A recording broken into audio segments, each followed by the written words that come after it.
Shalom, que Dieu vous bénisse. Alors, bien aimé, il existe plusieurs types de prophètes. Alors, on a une catégorie de prophètes qu'on appelle la voix prophétique. Et comme cas pratique, nous avons Jean-Baptiste.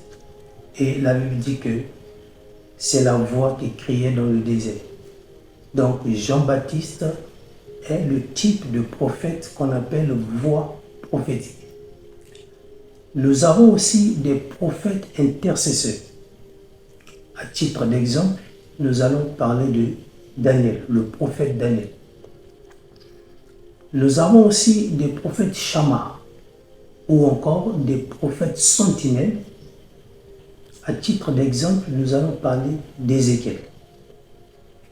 À côté de cela, on peut aussi citer les prophètes songeurs comme Joseph, qu'on peut placer dans la catégorie des prophètes. Et on peut aussi parler des fils des prophètes. La liste est longue, je vais m'arrêter par là.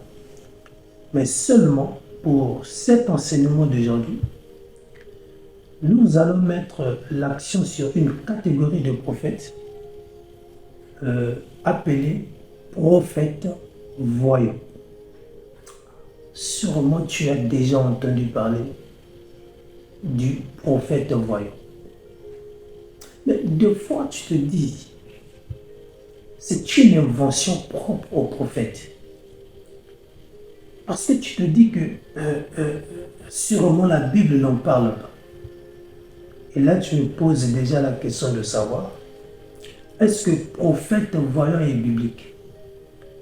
Homme de Dieu, est-ce que tu peux nous prouver, d'après les Écritures, si cette catégorie de prophètes existe vraiment dans la Bible? Attache la ceinture. Je suis là pour ça. D'accord? Nous allons prendre nos Bibles dans le livre de 1 Samuel, verset 3 d'abord. 1 Samuel 3, verset 20. Il est écrit ceci. Tout Israël, depuis Dan jusqu'à Beersheba, reconnut que Samuel était établi prophète de l'Éternel. On a dit que Samuel était un prophète. Et qui dit prophète, c'est égal un porte-parole de Dieu ou encore de l'Éternel. Ça veut dire que Samuel là est un prophète. Donc il n'est pas n'importe qui. Maintenant, si on prend dans 1 Samuel 9 maintenant, le verset 9, là-bas il est écrit que autrefois en Israël, quand on allait consulter Dieu, on disait, venez, allons au voyant. Et on va nous expliquer c'est qui le voyant. On dit car celui qu'on appelle aujourd'hui le prophète s'appelait autrefois le voyant. Donc, le prophète là, Samuel là, on dit aussi que c'est un voyant. Donc, en réalité, prophète voyant. Et quelqu'un qui dit, ah, je ne suis pas convaincu. 1 Samuel 9, le verset 19 maintenant. Samuel répondit à Saül, c'est moi qui suis le voyant. Monte devant moi au haut lieu, et vous mangerez aujourd'hui avec moi. Je te laisserai partir demain, et je te dirai tout ce qui se passe dans ton cœur. Ce qui m'intéresse là, c'est quand Samuel dit à Saoul, c'est moi qui suis le voyant. C'est un prophète, mais voyant. Tu t'assois, tu dis, mais le gars l'a dit. Je vais m'expliquer tout à l'heure. Non, je vais prendre un passage biblique où le tout sera combiné au même moment. 2 Samuel 24. Le verset 11. La Bible dit, le lendemain, quand David se leva, la parole de l'Éternel fut ainsi adressée à Gad le prophète, le voyant. Ah, la Bible dit, Gad était un prophète voyant au service du roi David. Donc ici, la Bible dit, Gad le prophète voyant. Et dans d'autres termes, on dit que, dans d'autres termes, si tu lis, on dira, Gad le prophète qui était voyant. Donc, Gad le prophète qui était voyant. Donc, tu comprends en fait, ici la Bible dit, Gad est un prophète voyant. Maintenant, si on revient sur le cas de Samuel. Samuel est un prophète. Et qui dit prophète, dit porte-parole de l'Éternel. Ça veut dire, c'est un canal que Dieu utilise pour transmettre des messages à son peuple. C'est-à-dire que si Dieu veut parler au peuple, il passe par le prophète. Quand Dieu veut mettre quelque chose en place, il passe par le prophète. Donc le prophète est comme un intermédiaire entre Dieu et le peuple. Donc tout passe par lui. C'est un canal de communication entre Dieu et son peuple. Et du fait que le prophète joue le rôle d'intermédiaire, ce qui fait de lui un porte-parole, c'est-à-dire porte-parole de Dieu auprès du peuple. Il prend les paroles de l'Éternel pour les transmettre au peuple. Maintenant, la question est la suivante. Les messages que le prophète reçoit, pour les transmettre par la suite au peuple, comment il les reçoit? Et quels sont les canaux de réception de ce porte-parole? Alors, vous allez remarquer que les messages que le prophète reçoit, il peut les recevoir de plusieurs manières. Il peut recevoir les messages par le canal des oreilles, c'est-à-dire l'écoute. Et c'est par là qu'on va parler de la clairaudience, c'est-à-dire la capacité d'écouter clairement et de manière peut-être audible la voix de l'Éternel. Donc par les oreilles, on peut écouter Dieu ou capter un message venant de l'Éternel et par la suite le transmettre au peuple. Donc par les oreilles, on peut recevoir un message. Par les sensations, on peut recevoir un message, c'est la clairsentience. Par la langue, on peut recevoir un message, c'est la clairaudisance. On peut aussi recevoir par l'odorat et bien d'autres moyens. Mais parmi tous ces moyens, il y a aussi un autre canal de réception des messages, c'est par les yeux.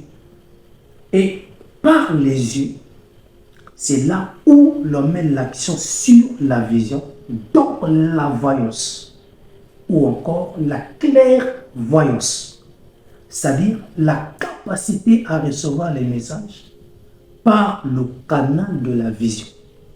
Le plus souvent, ce sont des visions dites visions ouvertes, où l'on peut recevoir le message clairement, de telle sorte que on ne passe pas trop par des expériences, yeux ouverts, on peut voir clairement.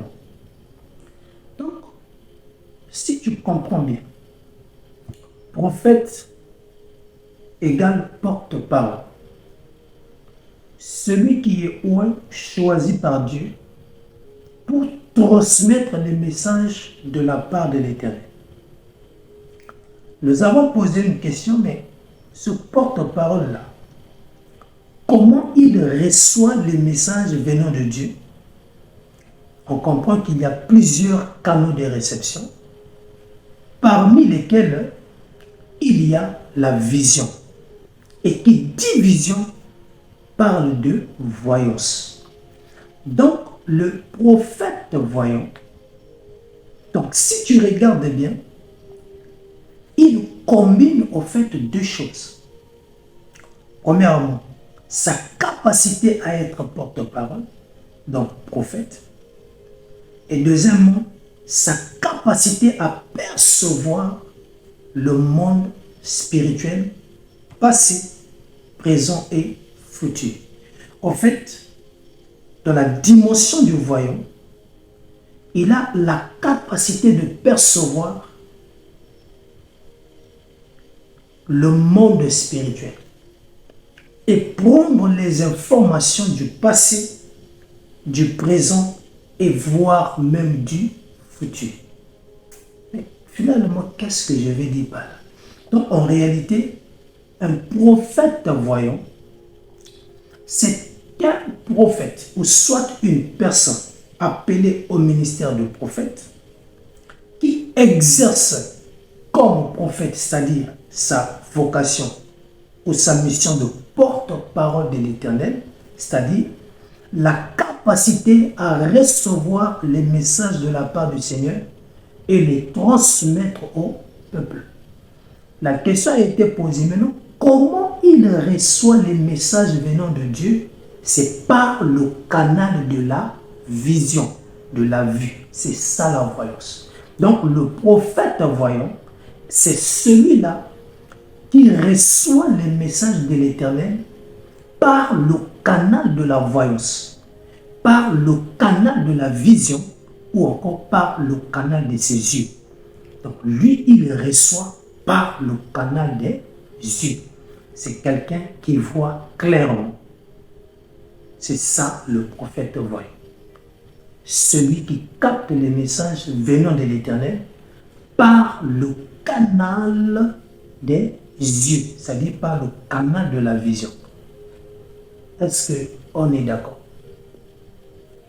Prochainement, je ferai un enseignement pour faire la différence entre le prophète et le voyant. Mais dans cet enseignement, nous parlons du prophète voyant. En fait, les deux sont combinés.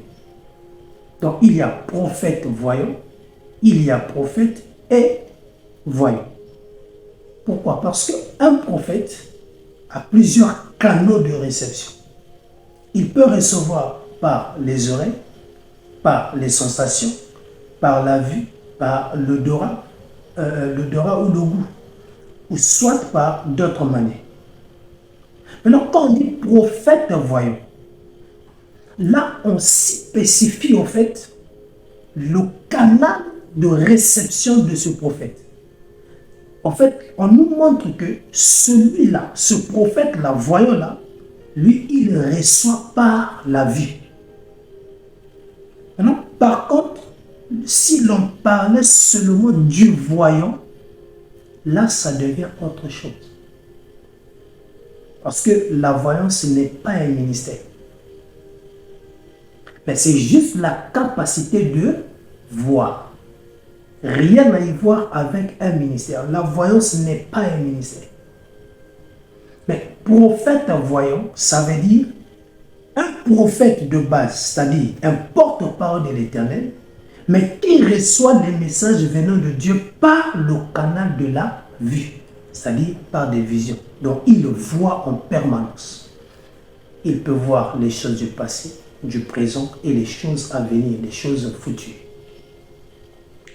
Mais, homme de Dieu, est-ce qu'on peut avoir un cas pratique pour mieux justifier cet enseignement?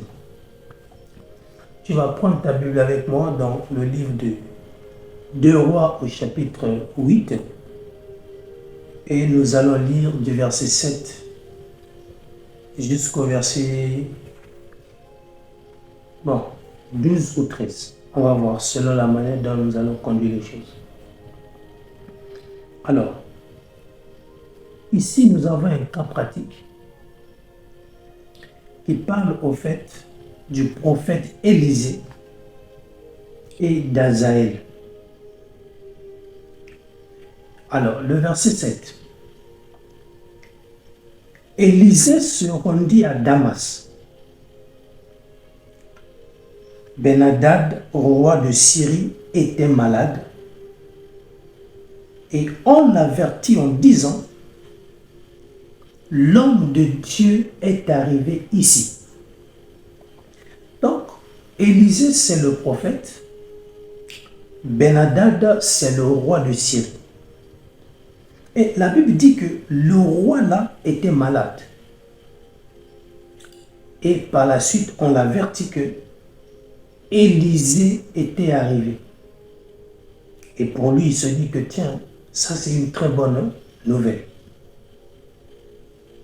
Le verset 8 maintenant. Le roi dit à Hazaël: prends avec toi un présent et va au-devant de l'homme de Dieu, consulte par lui l'Éternel en disant: guérirai-je de cette maladie?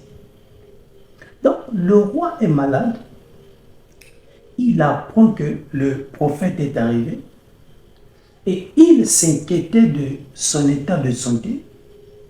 Alors il va appeler l'un de ses serviteurs, Hazaël, et il va lui dire: prends des présents avec toi et voir quelques hommes avec toi également.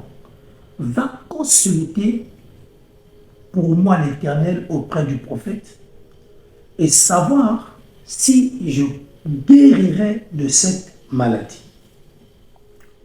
Maintenant, le verset 9.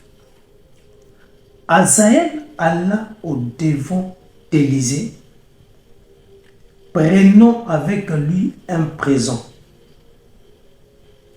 Tout ce qu'il y avait de meilleur à Damas, la charge de 40 chameaux.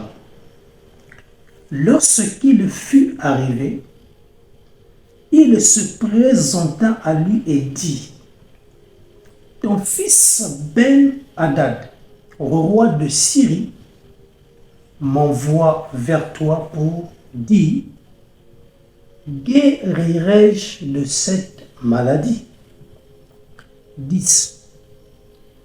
Élisée lui répondit: va, dis-lui, tu guériras. Mais l'Éternel m'a révélé qu'il mourra. Donc Élisée dit à Hazaël: va dire au roi Ben-Hadad qu'il guérira de sa maladie. C'est l'information que tu es censé donner au roi. Et maintenant, il va dire à Hazaël: l'Éternel m'a révélé en retour qu'il va mourir. Mais toi, ne lui dis pas qu'il va mourir, mais dis-lui tout simplement qu'il va guérir. Maintenant, le verset 11, c'est là où il y a la base. Attache la ceinture. L'homme de Dieu arrêta son regard sur Hazaël. Ça veut dire quoi? Élisée Après avoir donné l'information à Azaël, alors il braqua son regard sur Azaël pendant un long moment. Il arrêta son regard sur Azaël et le fixa longtemps. Puis il pleura. Donc, le prophète est devant Azaël. Et là, maintenant, il fixe Azaël pendant longtemps. Et quelque temps après, le prophète se mit à pleurer. Et Azaël est en train de voir la scène. Et par curiosité, il va poser la question au prophète. Verset 12. Azaël dit, « Pourquoi mon Seigneur pleure-t-il » Il remarque que le prophète est en train de pleurer. Il dit, sûrement, ça ne va pas. Je dois lui poser la question. Mais mon Seigneur, mon prophète, mais pourquoi pleures-tu? Et écoutons maintenant la réponse d'Élisée. Il va lui dire, Élisée répondit, parce que je sais le mal que tu feras aux enfants d'Israël. Azaël est calme, il dit, mais est-ce qu'il est normal? Élisée lui dit, tu veux savoir pourquoi je pleure?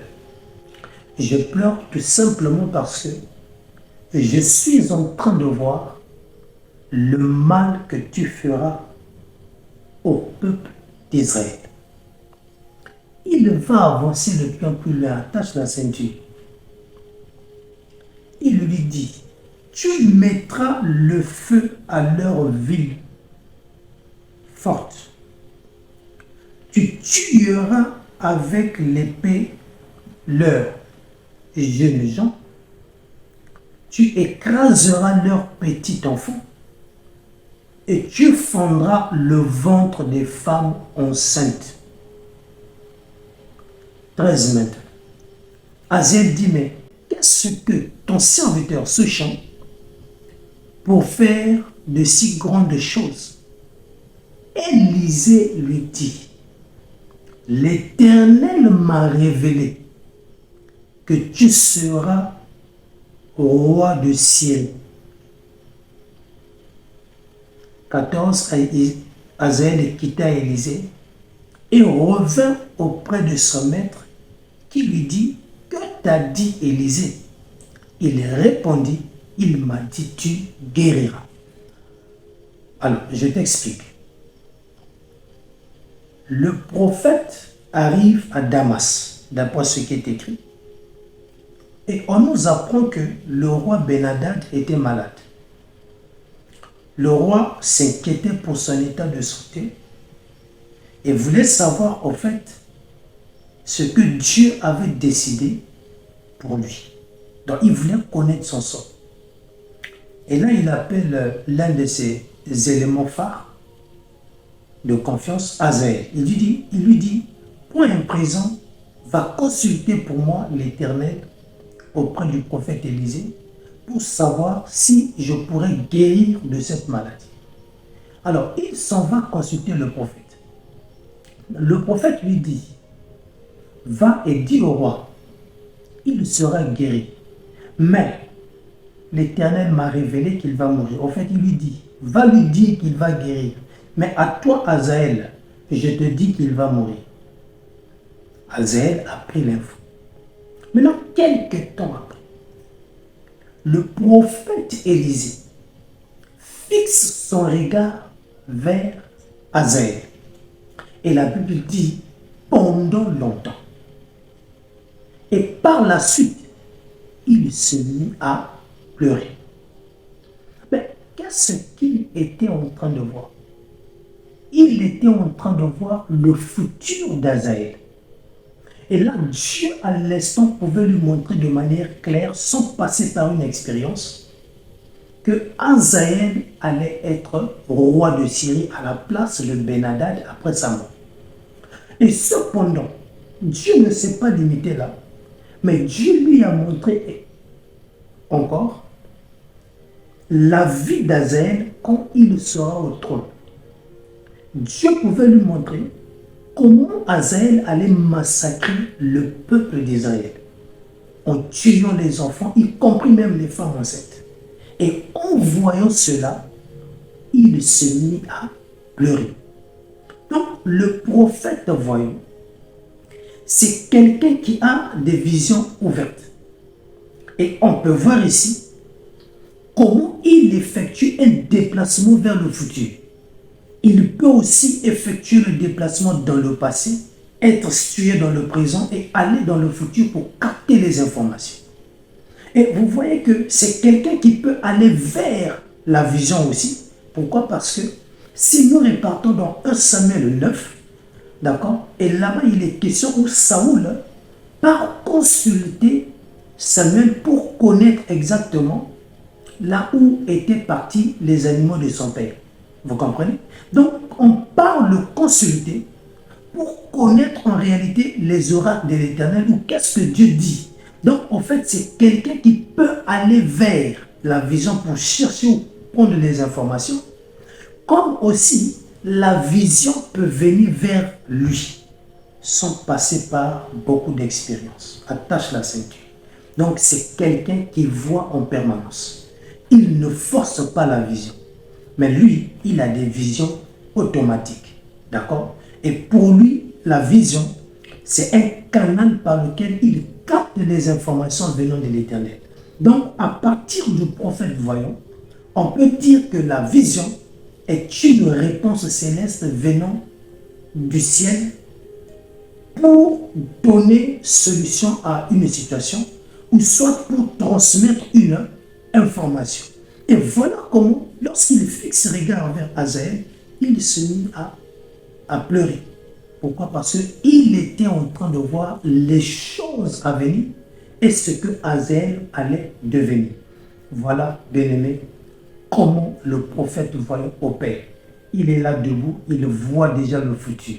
Il projette déjà.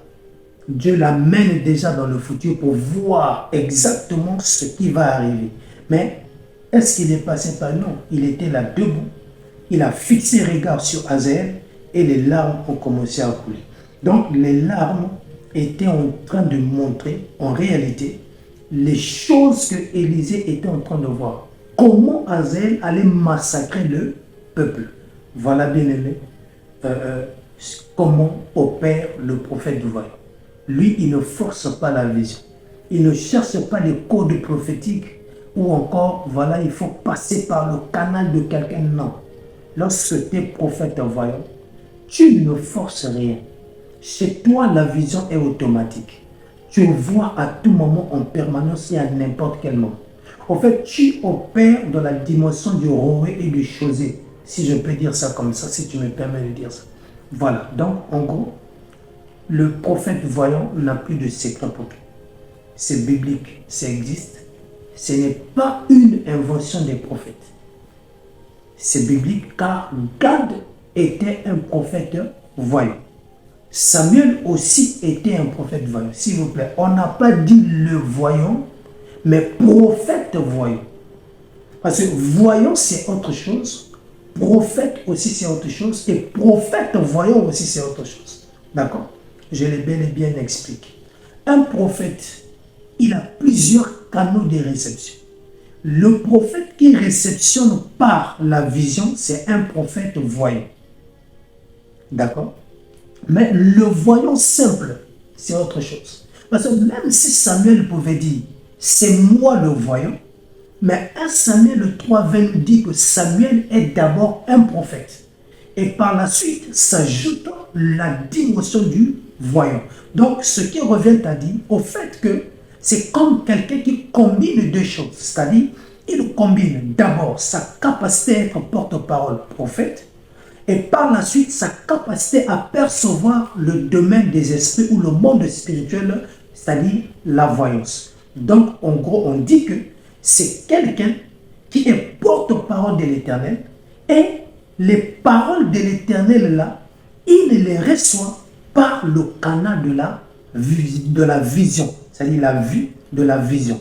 Donc c'est quelqu'un en fait qui a su travailler ses yeux physiques et ses yeux spirituels de telle sorte que les deux types des yeux, c'est-à-dire physiques comme spirituels, sont alignés sur la même dimension. Ce qui fait que tout ce que ces yeux spirituels peuvent capter dans le domaine spirituel, même par ses yeux physiques, ils les captent au même moment.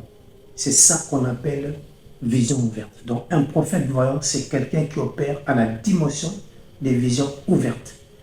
Que Dieu vous bénisse. À nous revoir prochainement pour parler du prophète et du voyant. Nous allons faire la différence entre les deux et tu vas comprendre. Et par la suite, tu finiras par mieux comprendre qu'il y a une différence entre un prophète, un voyant et un prophète voyant. Que Dieu vous bénisse. On est ensemble. Merci beaucoup.